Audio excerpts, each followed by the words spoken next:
ఉద్యమాన్ని ఒకే రోజు నల్లగొండ జిల్లాలో 56 గ్రామాలలో ఒకే రోజు ఒకే టైము 56 సారా డిపోలను తగలబెట్టించిన మా ప్రతిఘటోద్యమ నాయకుడు కాంగ్రెస్ జనన్న విజయవంతమైన సారా వ్యతిరేక పోరాటంలో పెద్ద ఎత్తున జనన్న ఎంఎల్ పార్టీ విజయగానం ఎంతో చేసింది.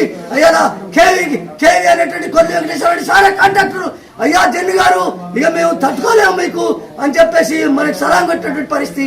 ఎన్నో కేసులు పెట్టా నిన్ను నిబంధనలు వచ్చిన 9 పనిబాట్లు చెప్పులేసి కాంట్రాక్టర్ సారా కాంట్రాక్టర్ కు చెప్పులేసి ఊరికి చేసి గ్రామ పంచాయతీ కాడ చెప్పులు దండ వేయటం జరిగింది. ఆ సారా కాంట్రాక్ట్ పట్టుకొని బోడగుండి గీకినటువంటి చరిత్ర మన ప్రగతిశీల మహిళా సంఘం కార్యకర్తలకు ఉన్నది. అట్లా ఆ నాయకత్వాన్ని తట్టుకొని అట్లే 1998 మారోజు ఈరన్న చీలిక సందర్భంలో కూడా ఎండు తట్టి ప్రజల్ని కాపాడుకొని ఏ చీలిక వచ్చినా కూడా జనన్న ప్రతిఘటోద్యమాన్ని మనం కాపాడుకున్నాం, సిపి లైన్ కట్టుబడి ఉన్నాం చెప్పేసి ఆ పార్టీ లైన్ కి విడవకుండా అన్ని గ్రామాలలో కూడా గ్రామ కమిటీలను కట్టుదిట్టం చేసుకొని చీలిక వ్యతిరేక నల్లగొండ జిల్లాలో కాంగ్రెస్ సిపి లైన్ కట్టుబడి పార్టీని నిలిపినట్టు మహానాయకుడు కాంగ్రెస్ జనన్న.